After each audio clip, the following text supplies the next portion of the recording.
Today, I want to encourage those of you who feel like you're in a season of waiting. Maybe you've been pursuing a calling or a dream that God placed on your heart, but things haven't gone the way that you thought that they would. Let me know if this cycle sounds familiar.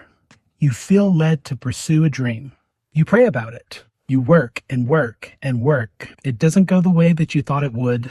You burn out, get depressed, quit pursuing the dream, wait for a bit of time, and then start all over again. It's exhausting, isn't it? I've been there, and I want to share my journey with you and how the Lord has given me a new perspective. For me, I felt a calling to share the gospel through music. When I got started over a decade ago, I was so naive. I thought ministry would look a certain way by the time I was in my mid-20s, because that's how it seemed to happen for the people I looked up to. I expected my path to mirror theirs. But here I am at 29, almost 30 years old, and it looks different than I imagined, despite my best efforts. There have been times for the last several years I've contemplated giving up singing because I was so frustrated. Recently, God has done a work in me that I couldn't have done on my own. Now I can say with peace that God's timing is better than mine, even when I don't fully understand it. The truth is, God doesn't operate on our timelines. His ways are higher than ours. There are plenty of people in the Bible who God used regardless of their age or any other lie that they told themselves fed to them by the enemy.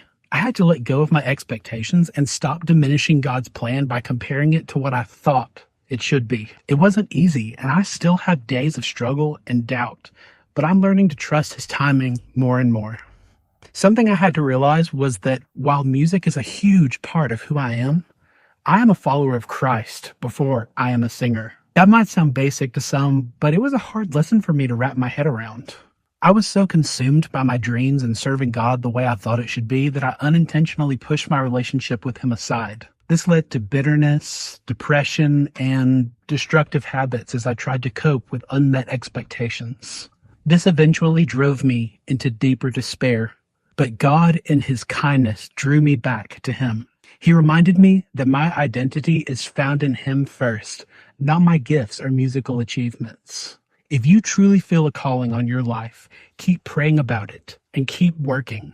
God sees your efforts, your tears, and your prayers. Philippians 4:6-7 says, "Don't worry about anything, but in everything, through prayer and petition with thanksgiving, present your requests to God, and the peace of God, which surpasses all understanding, will guard your hearts and minds in Jesus Christ." I've got that right here. My wife made this for me when we were dating. It's in that peace that we can rest, even when things don't make sense. Proverbs chapter 3:5-6 is another scripture that has been an anchor for me. Trust in the Lord with all your heart, and do not rely on your own understanding. In all your ways, know Him, and He will make your paths straight. Trust that God is working, even when you can't see it. You are not alone in this waiting season, and I believe in you. I also believe in the calling God has placed on your life. If you still draw breath and your heart is beating, He is not done with you. So keep going. Keep trusting. If this video resonated with you, please share it with someone who might need encouragement. And if you want to follow along on my music artist journey, hit that subscribe button. Also, leave a comment below and let me know what God is teaching you in this season of waiting. I'd love to hear your story. God bless.